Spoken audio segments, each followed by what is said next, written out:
मंडली उठे। आज के लिए आज जितने भी भाई बहन माता पिता जो ऑनलाइन और ऑफलाइन में के माध्यम से आराधना में जुड़े हुए हैं, हम सबों का स्वागत करते हैं आज के इस महाउपवास काल की आराधना में। और हम लोग आज के लिए आह्वान वचन ग्रहण करें जो हमें मिलता है भजन संहिता 25 उसका 15। भजन संहिता 25 उसका 15।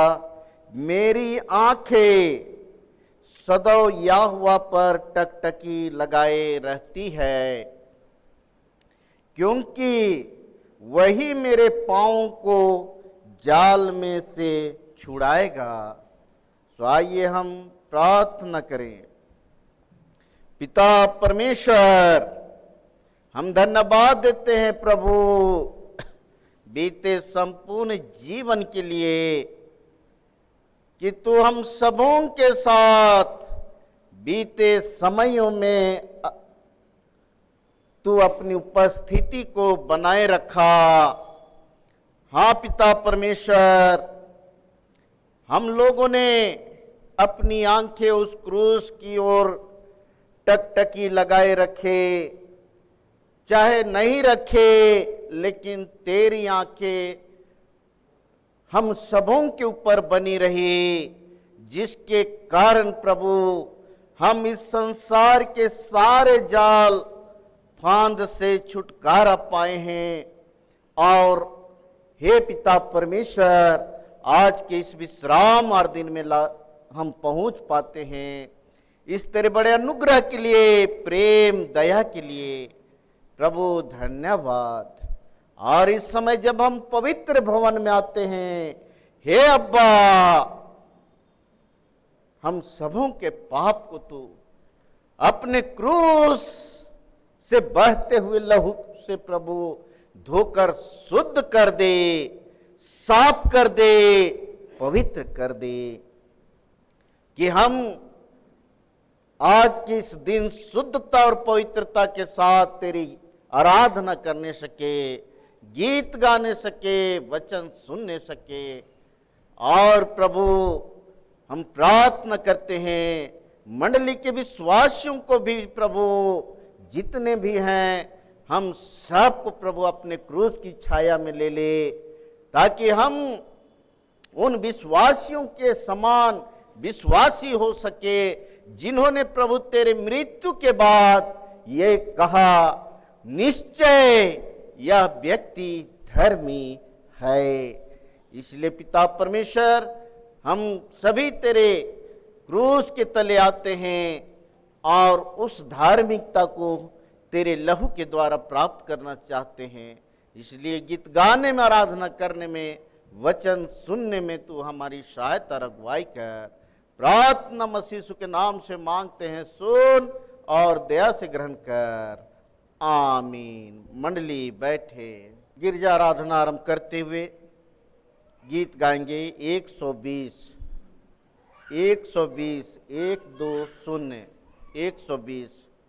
क्रूसी के पास जहाँ रक्त बहा, पापों से दबे तहाँ गया, रक्त से यह मन मेरा शुद्ध हुआ, उसकी होवे जय।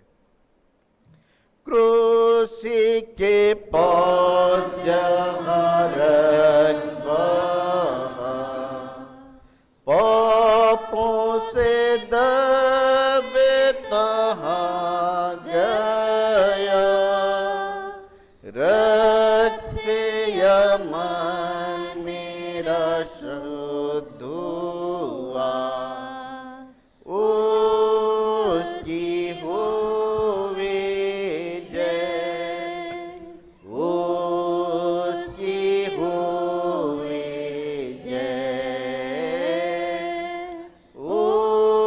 उसकी होवे जय। रक्त से यह मन मेरा का शुद्ध हुआ,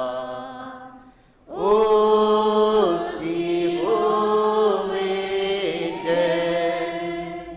नीच सब दूर हुए मेरे पाप, राज करता है मन में यीशु आप। क्रूसी का है मुझ पर पूर्ण प्रताप, उसकी होवे जय, उसकी होवे जय,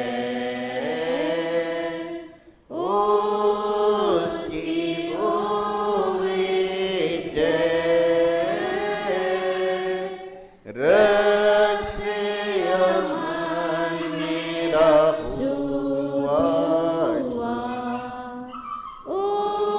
उसकी होवे जय।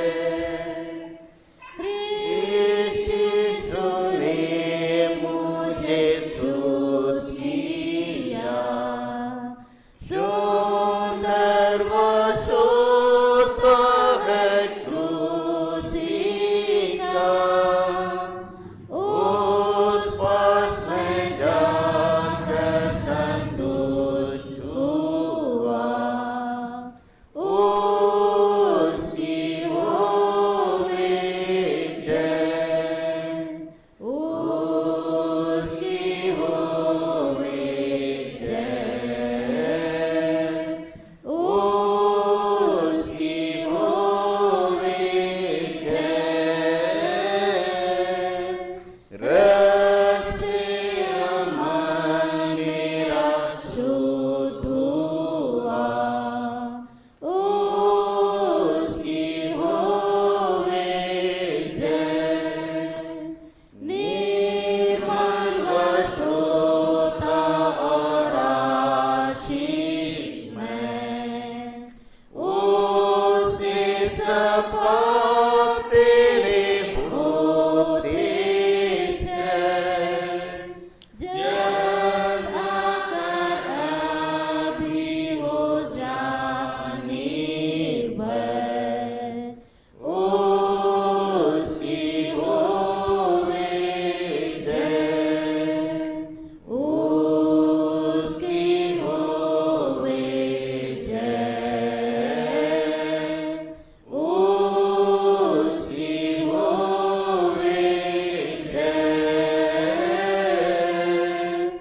रक्त से अमन मेरा शुद्ध हुआ, उसकी होवे जय। मंडली उठिए। परमेश्वर पिता, पुत्र और पवित्र आत्मा के नाम से आमीन। हमारी सहायता ईश्वर के नाम से है जिसने स्वर्ग और पृथ्वी को सिरजा। स्तुति होवे पिता को और पुत्र को और पवित्र आत्मा को, जैसा हुआ आरंभ में, जैसा है और जैसा रहेगा,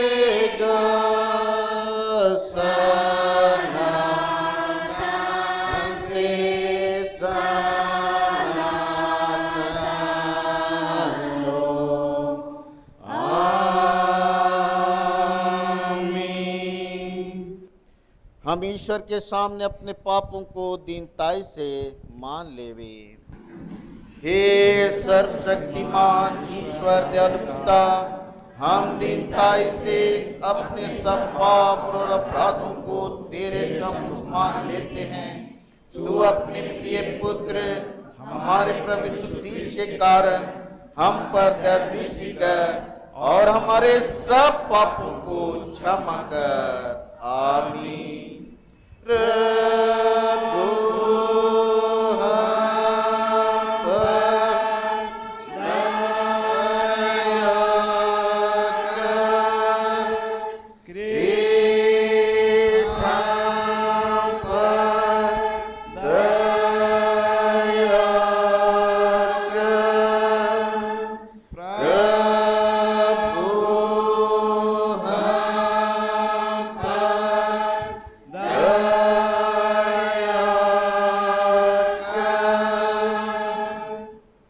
वह हमारे अपराधों के लिए छेदा गया, हमारे बुराइयों के कारण कुचला गया, हमारे कुशल के लिए उस पर ताड़ना हुई, और उसके मार खाने से हम चंगे हो गए। यशायाह 53:4-5। आमीन।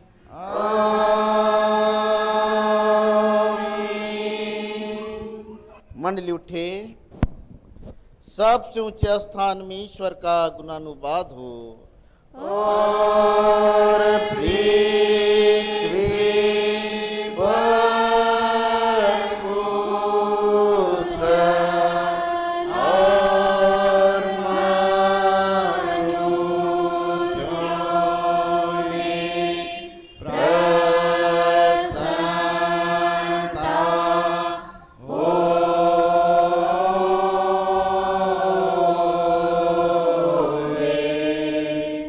प्रभु तुम्हारे संग हो, और तेरी आत्मा के संग। हम प्रार्थना करें।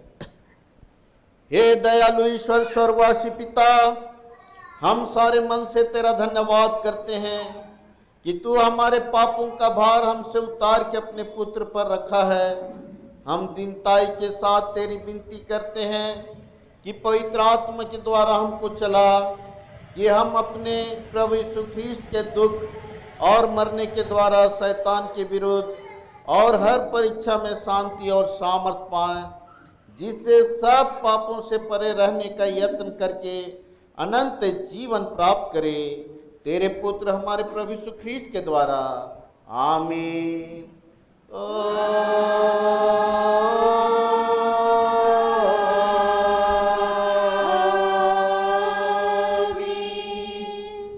अभी के लिए ठहराया हुआ पहला पाठ वचन हम लोग पढ़ेंगे। पत्रस की पहली पत्री, उसका पहला अध्याय, पहला पत्रस उसका पहला अध्याय 13 से 16 तक।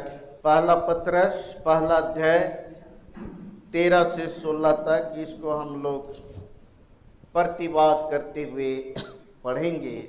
इस कारण अपनी अपनी बुद्धि की कमर बांधकर और सचेत रहकर उस अनुग्रह की पूरी आशा करो जो यीशु मसीह के प्रकट होने के समय तुम्हें मिलने वाला है। आज्ञाकारी बालकों के समान अपनी अज्ञानता के समय की पुरानी अभिलाषाओं के सदृश न बनो, पर जैसा तुम्हारा बुलाने वाला पवित्र है, वैसे ही तुम भी अपने सारे चाल चलन में पवित्र बनो, क्योंकि लिखा है, पवित्र बनो क्योंकि मैं पवित्र हूँ। यहाँ तक तेरा धन्यवाद हो हे ख्रीष्ट यीशु, ईश्वर के मेमना जो ले जाता है जगत का पाप, हम पर अनुग्रह कर। ईश्वर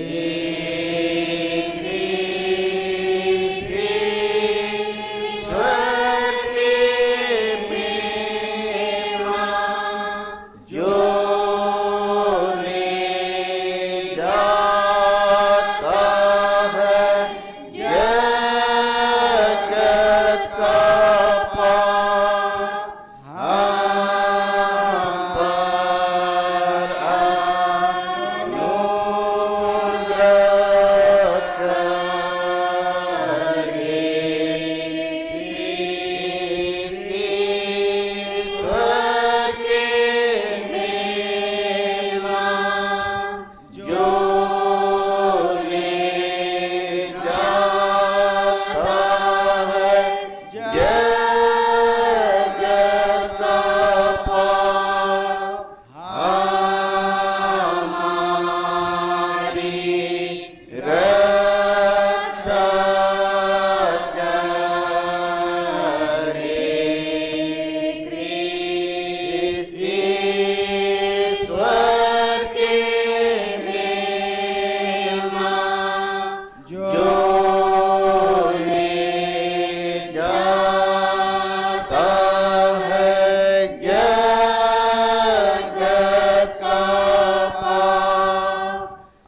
अब हम समस्त ख्रिस्तानी कलीसिया के संग अपना महापवित्र विश्वास मान लेकर यूं कहें, मैं विश्वास करता हूँ परमेश्वर पिता पर, जो स्वर्ग और पृथ्वी का सर्वशक्तिमान सृजनहार है, और उसके इकलौते पुत्र अपने प्रभु यीशु ख्रीस्त पर, जो पवित्र आत्मा से गर्भ में आया, कुंवारी मरियम से उत्पन्न हुआ, पांतुस पिलातुस की आज्ञा से दुख उठाया, क्रूस पर चढ़ाया गया, मर गया और गाड़ा गया, पाताल में उतरा, तीसरे दिन मृतकों में से जी उठा, स्वर्ग पर चढ़ गया और परमेश्वर सर्वशक्तिमान पिता के दाहिने हाथ बैठा है, जहाँ से वह जीवितों और मृतकों का विचार करने को फिर आएगा। मैं विश्वास करता हूँ पवित्र आत्मा पर, एक ही पवित्र ख्रिस्तानी कलीसिया, पवित्र की संगत पर, पापों की क्षमा, देह के जीवने और अनंत जीवन पर। आमीन।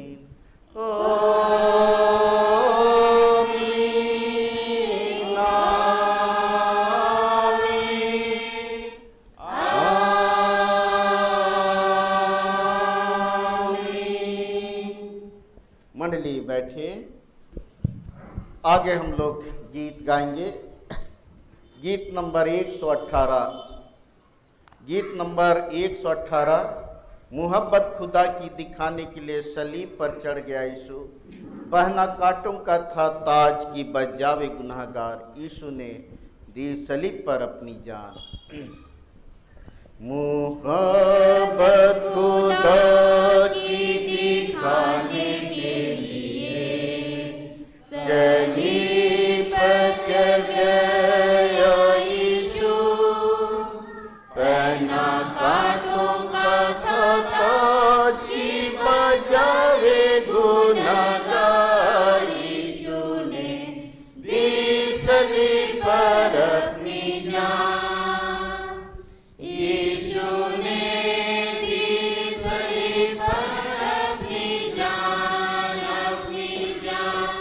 यीशु ने दी सलीब पर अपनी जान, कि बजाऊं मैं बदकार, पाऊं शिफा मैं लाचार, यीशु ने दी सलीब पर अपनी जान। यह सच है कि यीशु गुनाहगारों के लिए अपना कीमती खून बहाने आया था, उसने खाई घोड़ों की मार की बजाए गुनाहगार, यीशु ने दी सलीब पर अपनी जान, यीशु ने दी सलीब पर अपनी जान,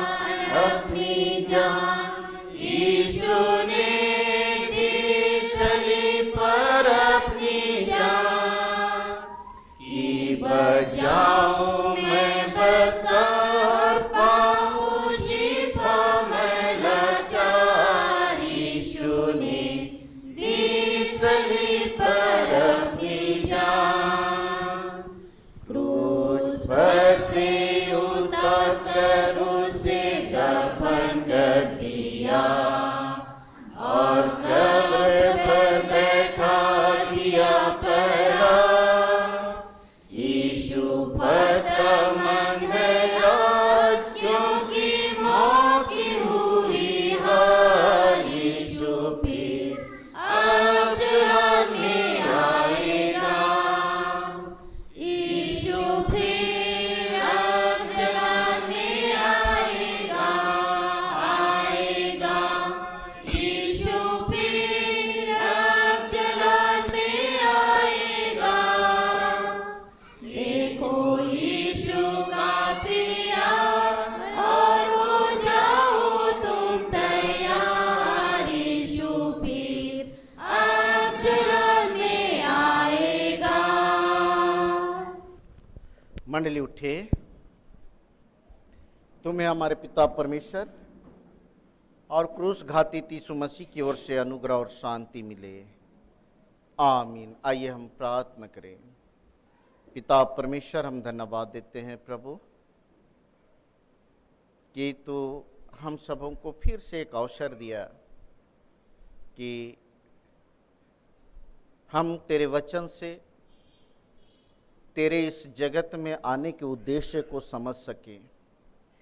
और हे प्रभु, हम अपने घर में, अपने जीवन में, अपने परिवार में तुझे स्थान दे सके और उस उद्धार को, उस छुटकारा को प्राप्त कर सके। इस निमित्त प्रभु जी, जो वचन तू देना चाहता है होने दे प्रभु, क्या वचन हमारे लिए आशीष का कारण होने सके।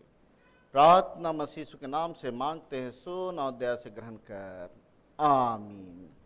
आज के लिए ठहराया हुआ उपदेश वचन जो हमें मिलता है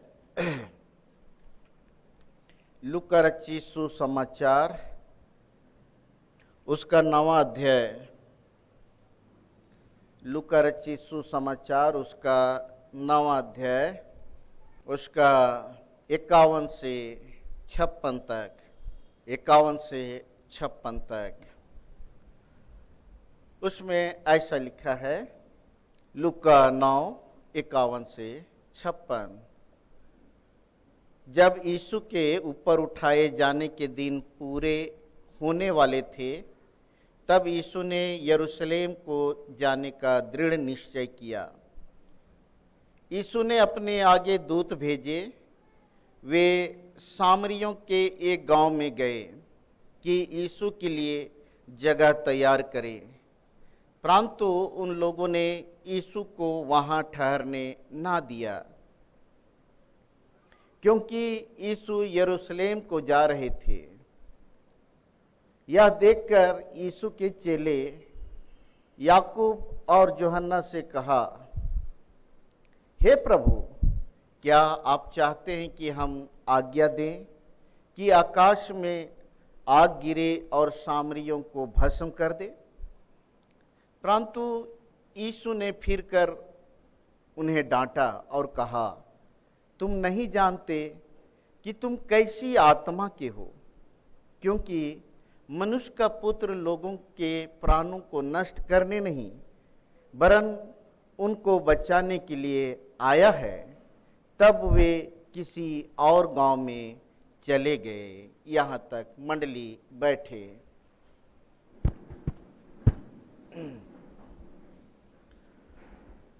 मसीह यीशु में प्यारे भाइयों एवं बहनों,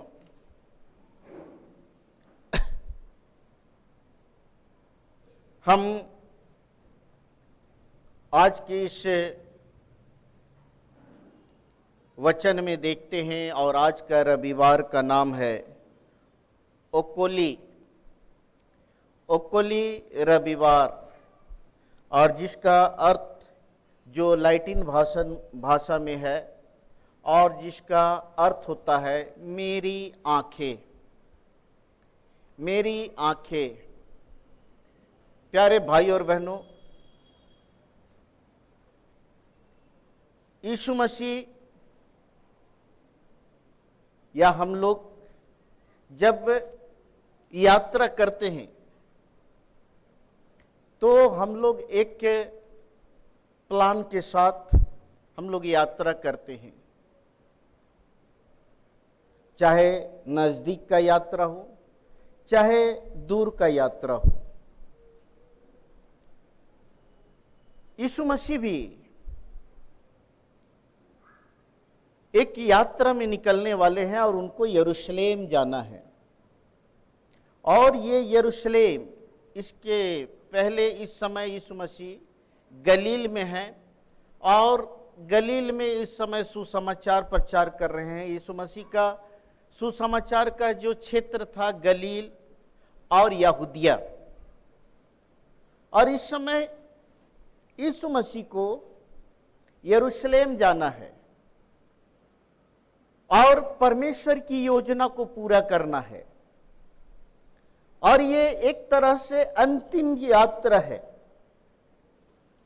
और जैसे हम लोग यूहन्ना रचित सुसमाचार 12:20 से आगे देखते हैं कि उसमें यीशु मसीह अपने ऊपर आने वाले और परमेश्वर के उद्देश्य के विषय में वहां पर अपने शिष्यों को बताता है कि अवश्य है कि मैं यरूशलेम को जाऊं और पुरनीय याजकों महायाजकों के हाथ में पकड़वाया जाऊं और मैं मार डाला जाऊं और मैं तीसरे दिन जी उठूं। प्यारे भाई और बहनों, यहां पर भी यीशु मसीह के विषय में हम देखते हैं कि जब उसके उठाए जाने के दिन पूरे होने वाले थे, ये यीशु मसीह के क्रूस यात्रा, मृत्यु, पुनरुत्थान और स्वर्गरोहण के साथ है। और इसलिए यीशु मसीह यरूशलेम जाना चाहते थे। तो हम यहां पर देखते हैं कि यीशु मसीह चेलों के साथ यरूशलेम की यात्रा वो करना चाहते हैं और यरूशलेम से, गलील से यरूशलेम, ये 3 दिन की यात्रा थी।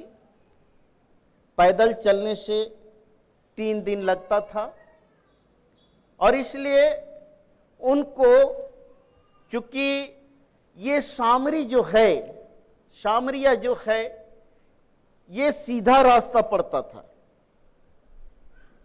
और इसलिए यीशु चाहता था कि एक रात वहां बिताए और इसलिए याकूब और यूहन्ना को यीशु मसीह वहां भेजता है कि जाकर वो बातचीत करे। लेकिन यहां हम क्या देखते हैं कि प्यारो, यीशु मसीह को जगह नहीं दिया जाता है। क्यों? क्योंकि सामरी और यहूदी ये दोनों में मतभेद था, मनभेद था और धर्म भेद भी था, जाति भेद भी था। और ये यहूदी लोग अपने आप को उच्च जाति के समझते थे और सामरियों को नीच जाति के समझते थे।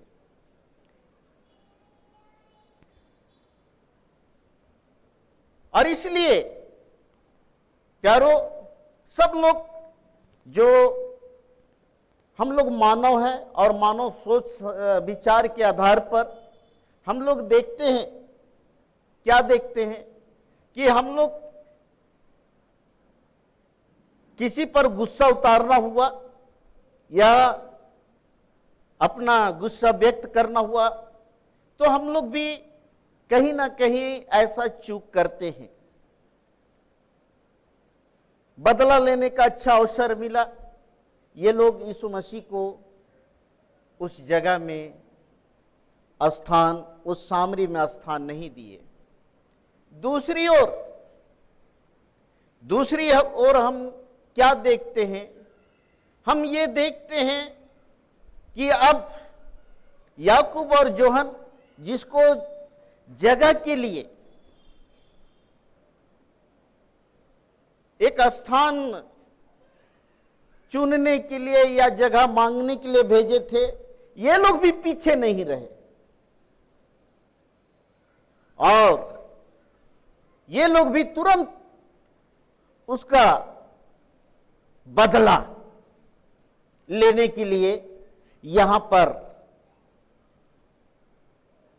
तैयार हो जाते हैं। और प्यारो, ये लोग भी कहते हैं, यीशु क्या तू चाहता है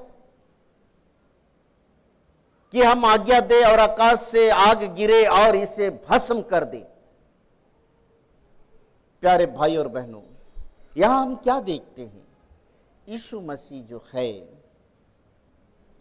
यीशु मसीह उनको डांटते हैं और कहते हैं तुम कैसे आत्मा के हो?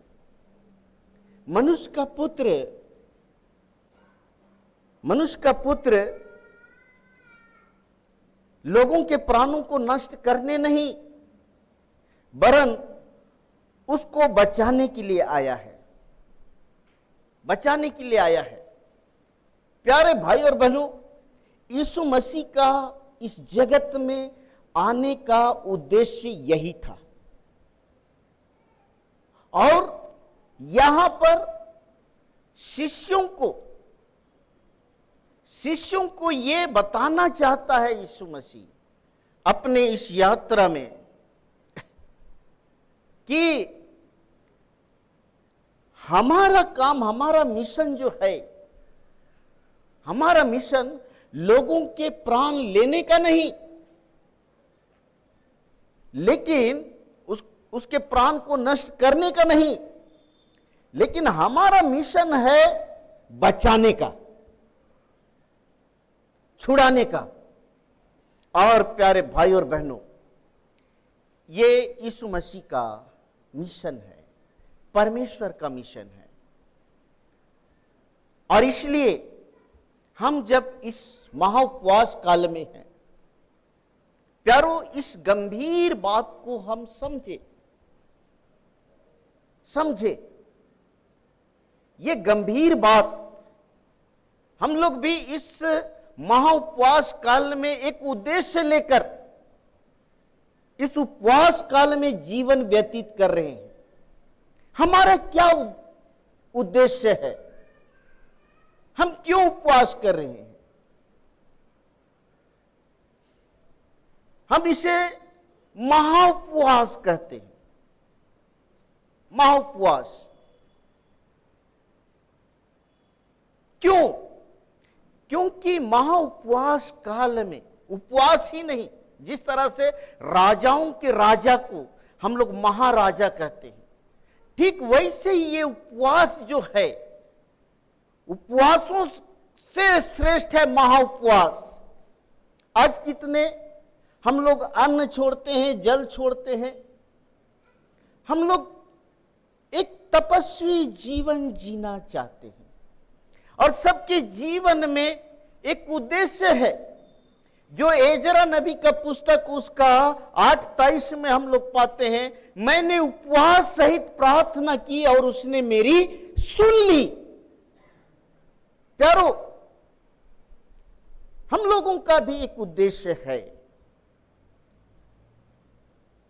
और एक उद्देश्य की ओर आगे बढ़ रहे हैं। हम लोग क्या देखते हैं? हम लोग देखते हैं मूसा के दिनों में, मूसा जो व्यवस्था लाने गए और उसने भी 40 दिन और 40 रात उसने भी उपवास किया। हम लोग जब शादी गीत गाने बैठते हैं तो दू कुरी उल्ला दू कुरी माखा नीन मूसा मंडी अमन अंबकै। दू कुरी, एक कुरी होता है 20, तो 2 कुरी 40 हुआ। तो 40 दिन का उसने उपवास किया। यीशु मसीह भी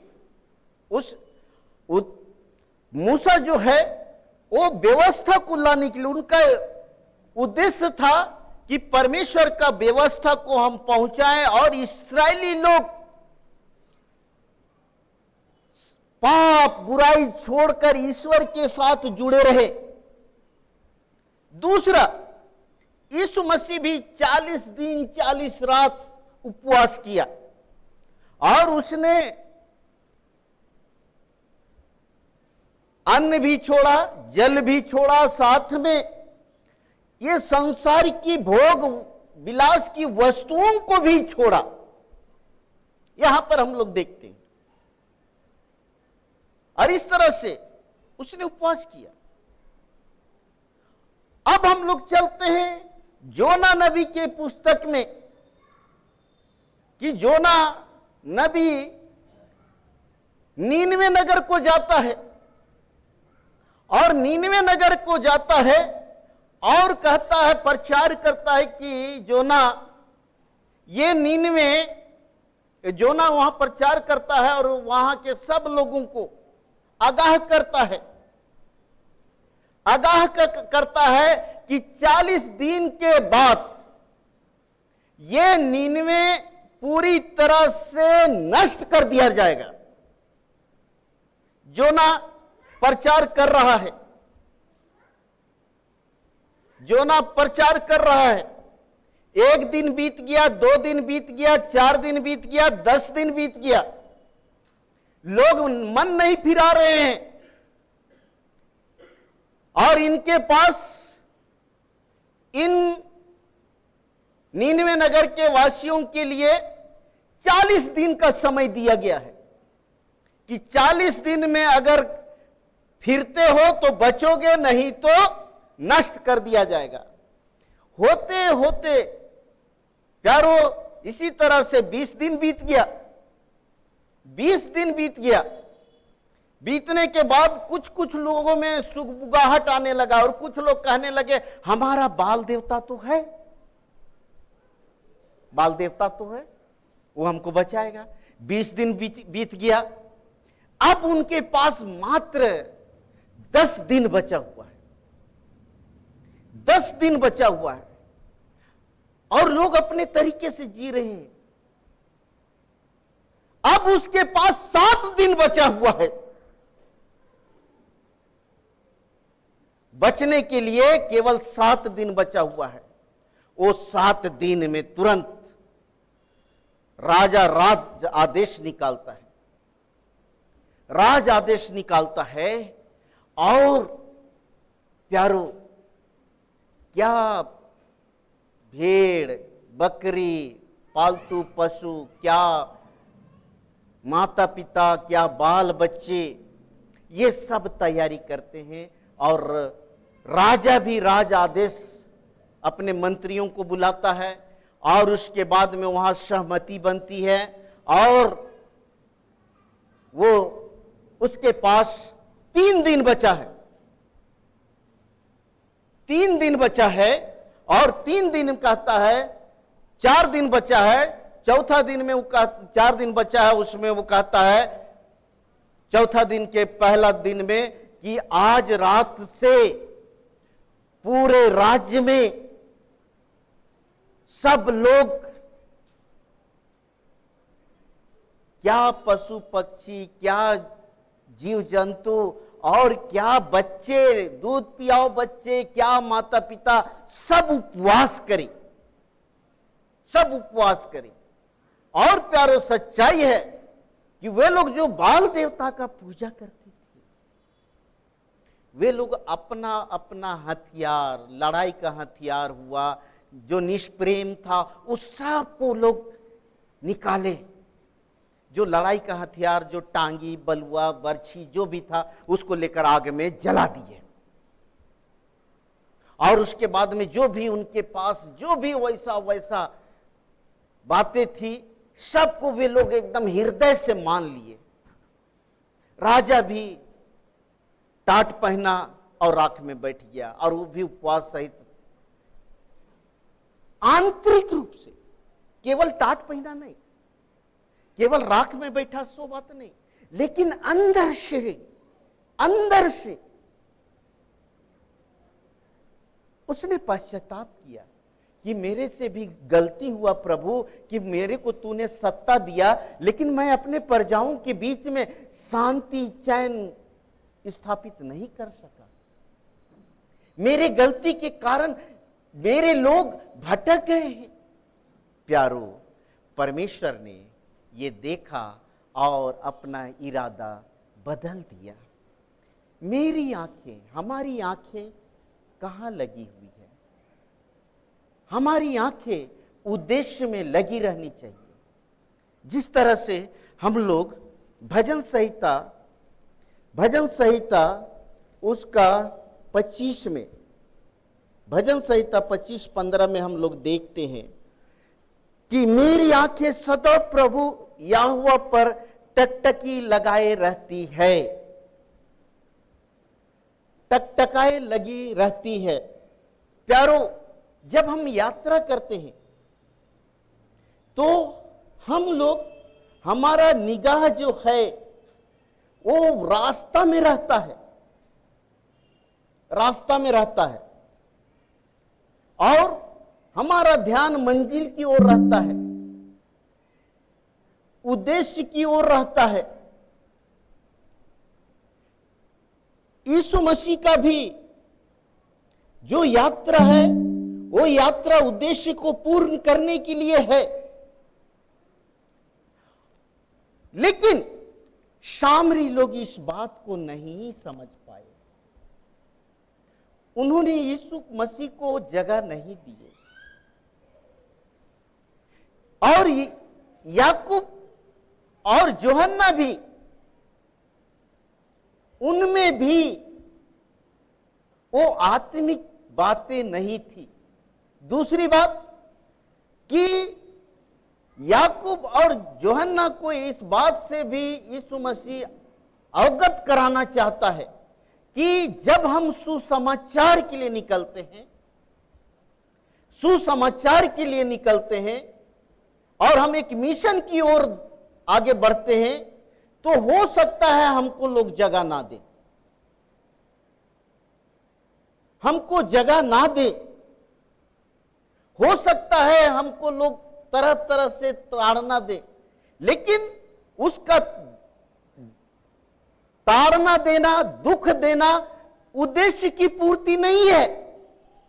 हमारा एक मिशन जो है मसीहों का या सुसमाचार प्रचारकों का या विश्वासियों का एक उद्देश्य है कि हर एक लोग बचे, हर एक लोग बचे।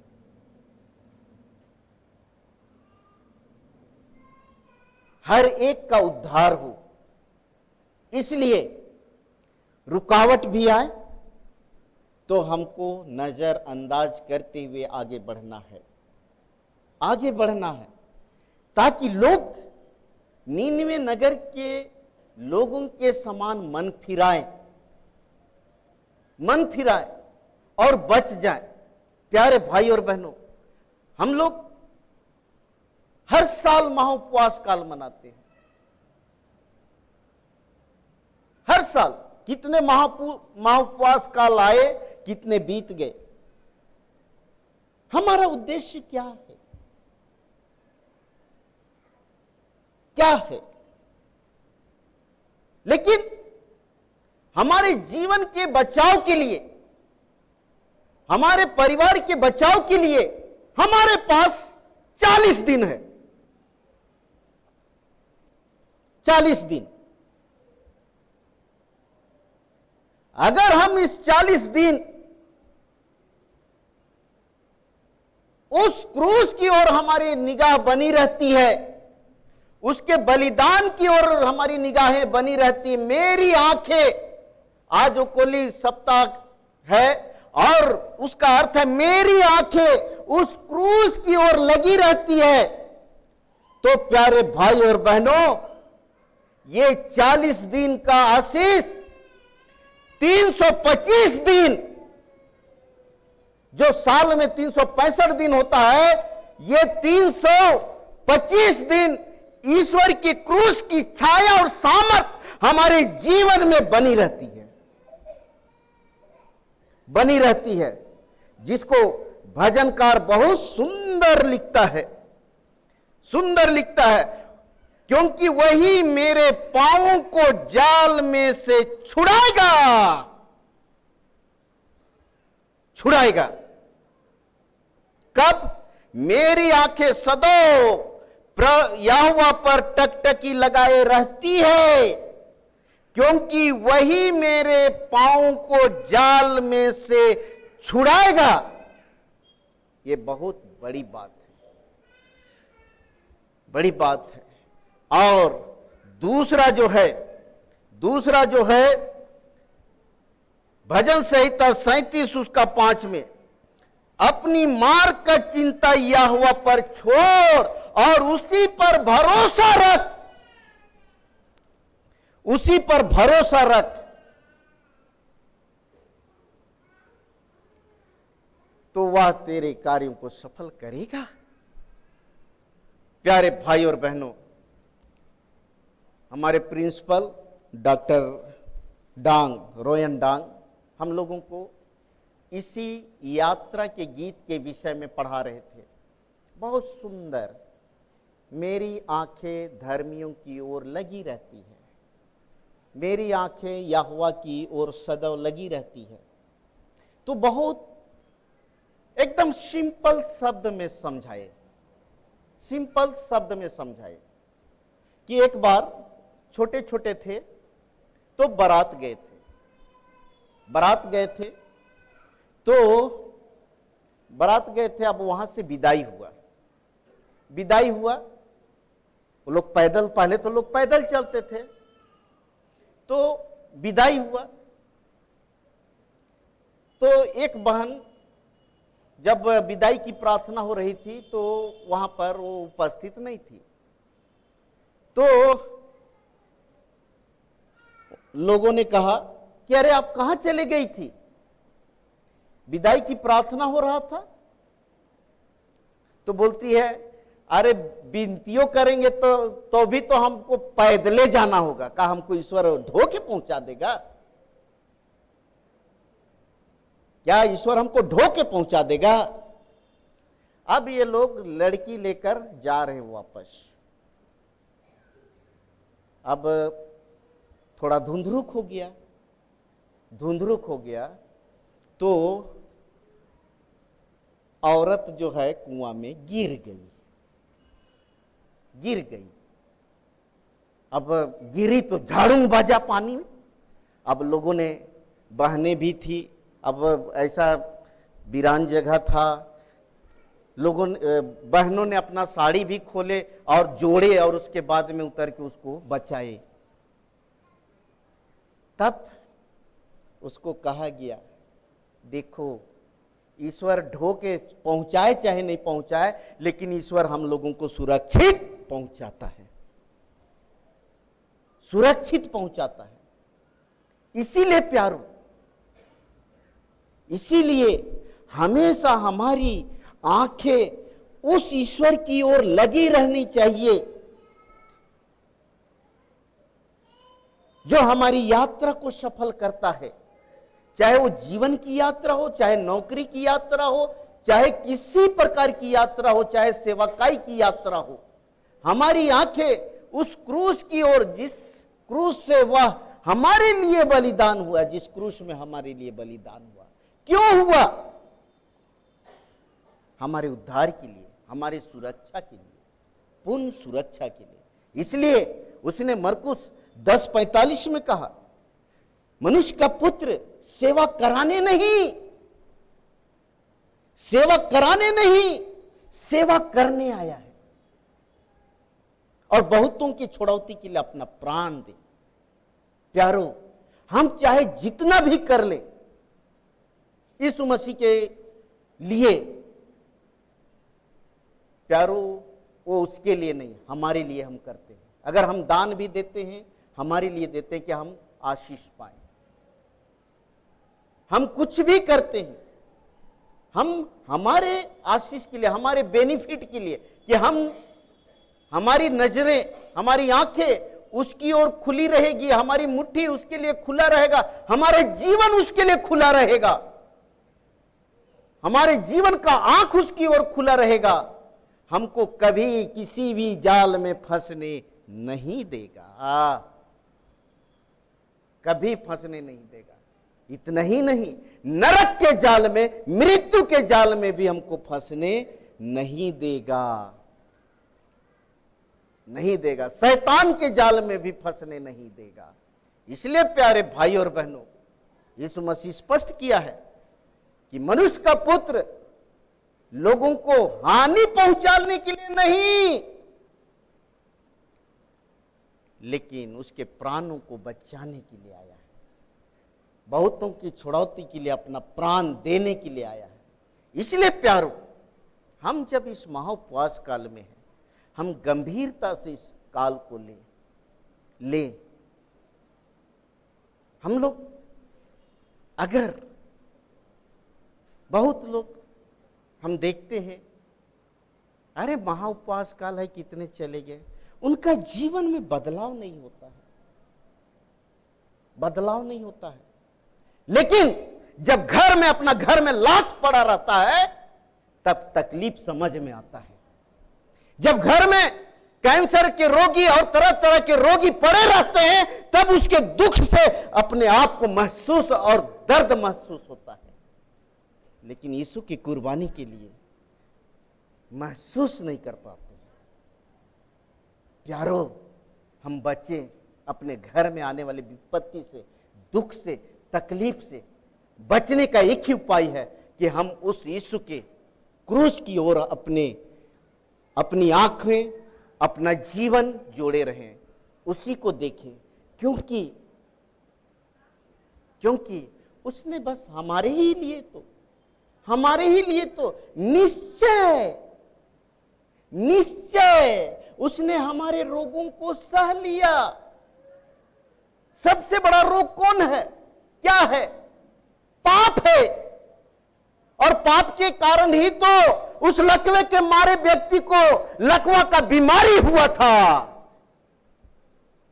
लकवा का बीमारी का कारण पाप था। हम लोग, सब लोग प्यारो, कोई धर्म ही नहीं है,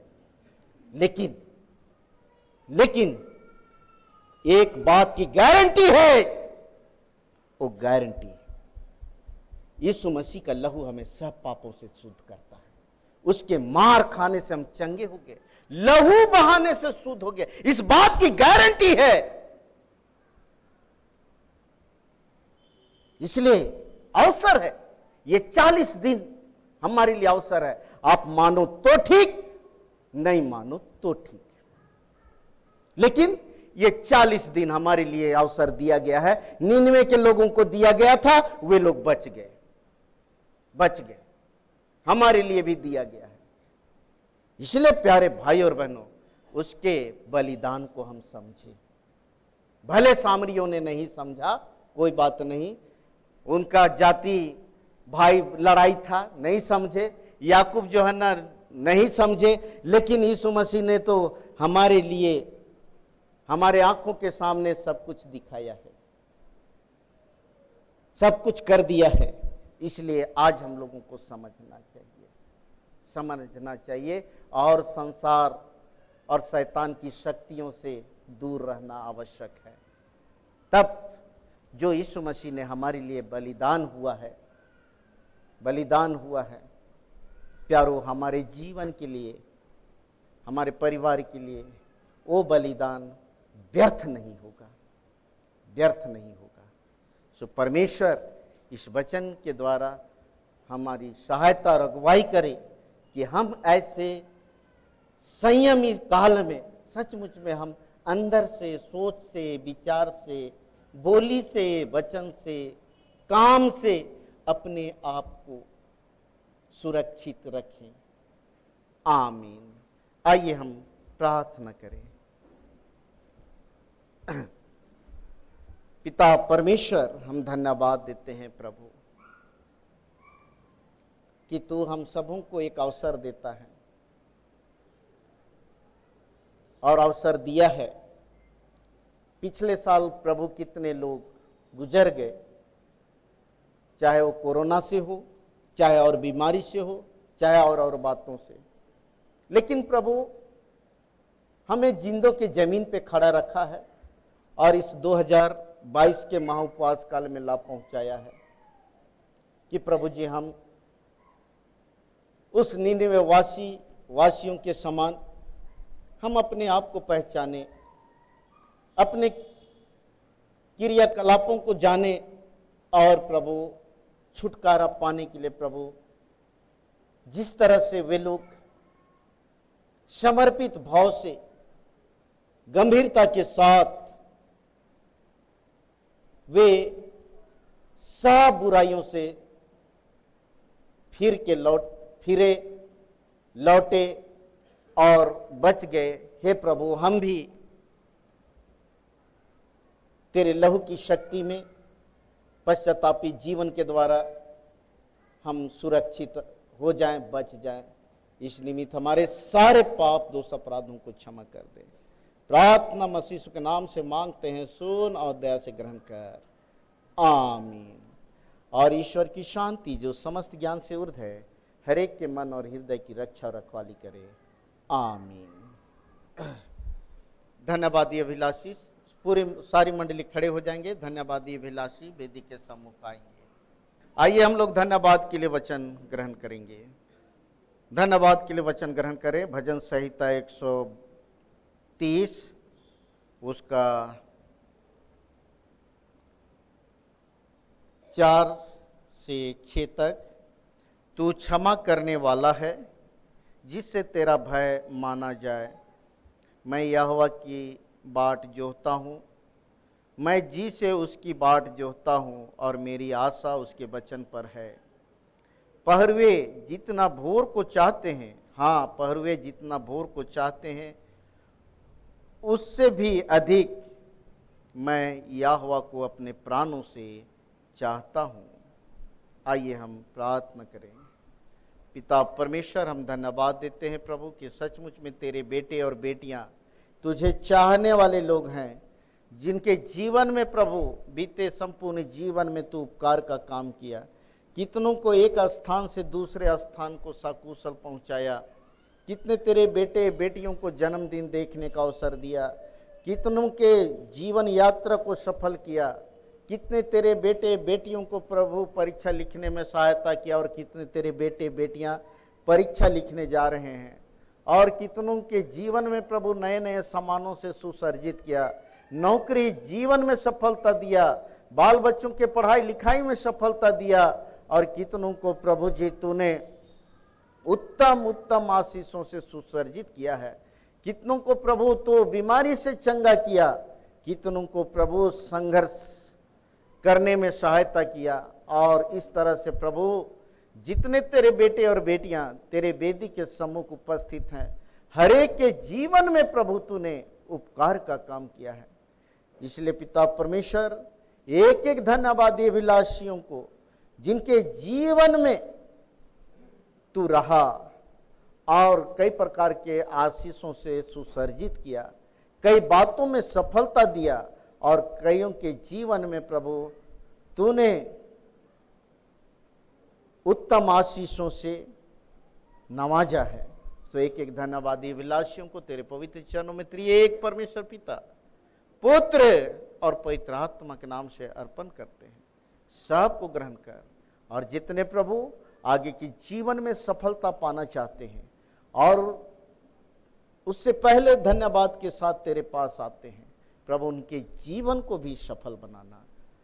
और आगे की जीवन में एक एक को शत्रु, शैतान, दुष्ट आत्मा, बैरी, दुश्मन, नाना प्रकार की बीमारी, विपत्ति, दुर्घटना और भिन्न भिन्न प्रकार के परीक्षाओं से बचाए रखना। और जीवन की तमाम उत्तम आशीष स्वस्थ जीवन देते हुए बढ़ाना। प्रार्थना मसीह यीशु के नाम से मांगते हैं, सुन और दया से ग्रहण कर, आमीन। ईश्वर को धन्यवाद पिता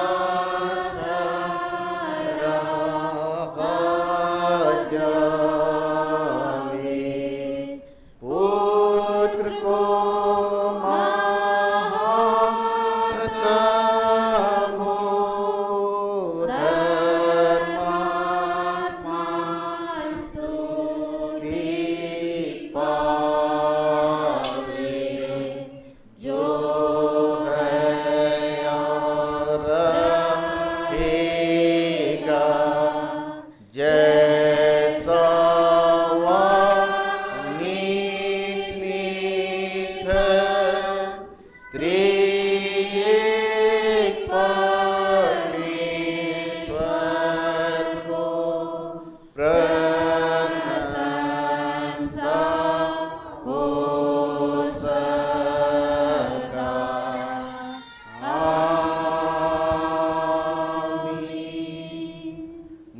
बैठे।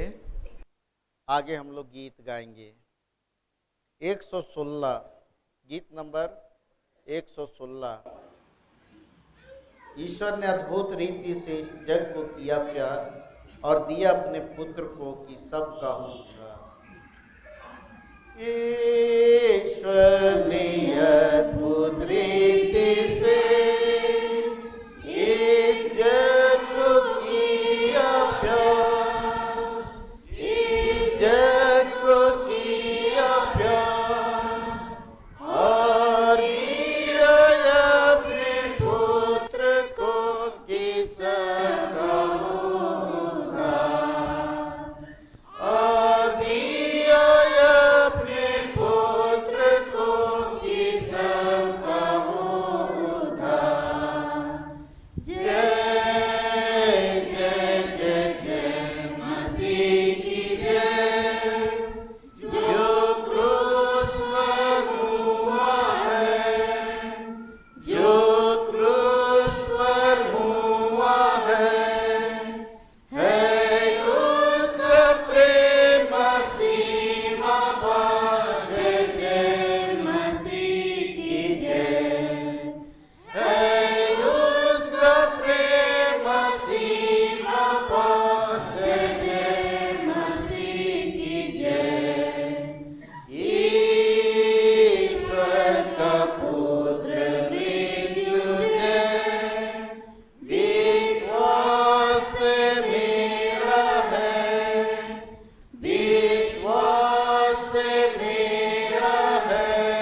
मंडली उठे।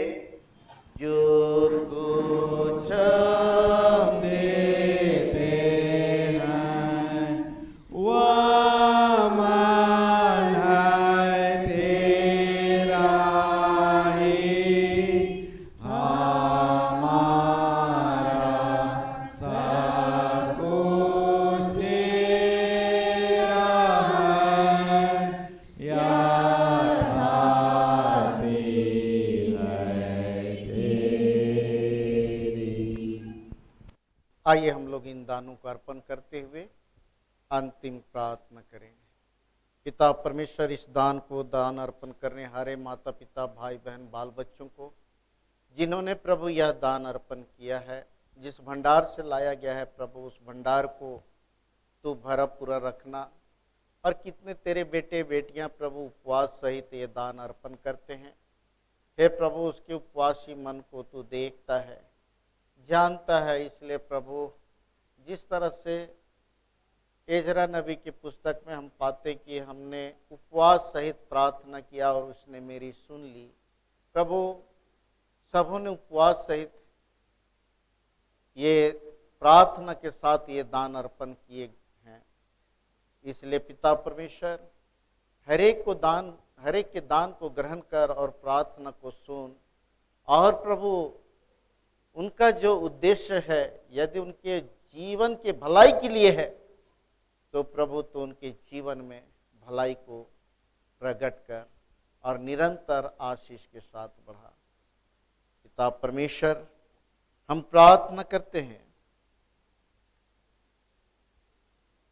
अपनी खिस्तानी कलीसिया और उसके सारे सेवकों की अगुवाई कर कि वे तेरे वचन के निर्मल उपदेश में ठहरे, जिससे सच विश्वास और प्रेम हम में बढ़े और दिढ़ाया जाए।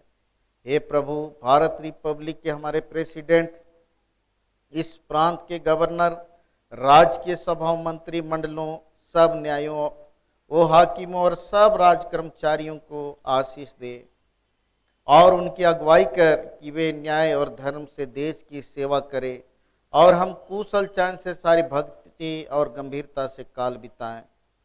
हमारी कलीसिया सभा, केंद्रीय सभा, अन्य मंडली सभाओं को आशीष दे कि वे इस मंडली को तेरी पवित्र इच्छा के अनुसार चलाएं। जगत की लुथेरान कलीसिया और देश विदेश के हमारे मसीह मित्रों को आशीष दे कि हम ख्रिस्तीय प्रेम और सहयोग में आगे बढ़ें और जगत में तेरी साक्षी के लिए अधिक सामर्थ पाएं।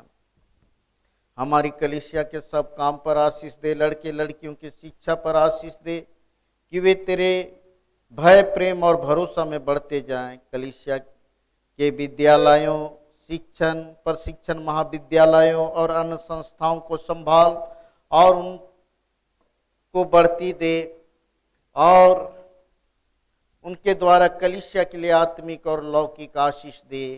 खेती बाड़ी और हर एक काम उद्यम को सफल कर, जिससे हर कोई सुविवेक से तेरे आगे चले और अपनी जीविका पाए। अपनी कृपा से उन सबों पर दृष्टि कर जो कंगालपन, रोग और नाना प्रकार के सकेती और दुख में, उनको शांति दे।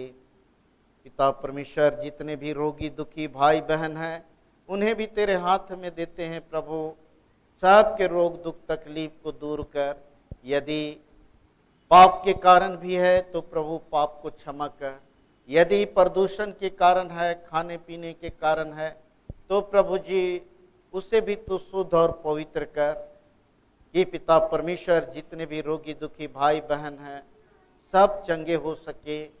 और जिस तरह से वह 38 वर्ष के रोगी और लकवा के मारे हुए व्यक्ति, जन्म का अंधा व्यक्ति तेरे नाम के निमित्त गवाही का कारण ठहरे, वैसे ही प्रभु तेरे लोग गवाही का कारण ठहरने सके। हमारी कलीसिया के सब भाई बहनों की रक्षा कर जो दूसरे देशों में चले गए हैं कि वे सब जोखिम और परीक्षाओं में विश्वासी ठहरे। हम उनके लिए भी तेरी विनती करते हैं। जो मंडली से निकाले गए वह उलट हुए हैं, उन पर दया कर कि वे सच्चे पश्चाताप से तेरी ओर फिरे। सब मनुष्यों का त्राणी ठहर और उन पर जो अंधियारे में बैठे हैं मुक्ति का उज्ज्वला प्रकाश कर। हमको अपश्चातापी मृत्यु से बचा और अंत को अपने प्रिय पुत्र हमारे प्रभु यीशु ख्रीष्ट के द्वारा स्वर्ग राज्य में ग्रहण कर। ये हमारे पिता तू जो स्वर्ग में है, तेरा नाम पवित्र किया जावे, तेरा राज आवे, तेरी इच्छा जैसे स्वर्ग में वैसे पृथ्वी पर भी हो। हमारे प्रतिदिन की रोटी आज हमको दे, और हमारे अपराधों को क्षमा कर, जैसे हम भी अपने अपराधों को क्षमा करते हैं, और हमको परीक्षा में डाल, परंतु बुराई से बचा, क्योंकि राज और पराक्रम और महिमा सदा तेरी है। आमीन।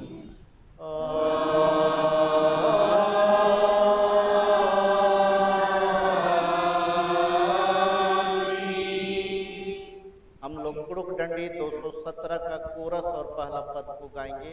एम पापम तलदम उपायो ये मन बचावा। एम पापम तलदम यूर पायो ये मन बचावा।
परमेश्वर का आशीर्वाद और आशीष विश्वासी मन से ग्रहण करें। परमेश्वर तुझे आशीष देवे और तेरी रक्षा करे। परमेश्वर अपना मुंह तुझ पर प्रकाश करे, तुझ पर अनुग्रह करे। परमेश्वर अपना मुंह तुझ पर प्रकाश करे और तुझे कुशल देवे। आमीन। आमीन।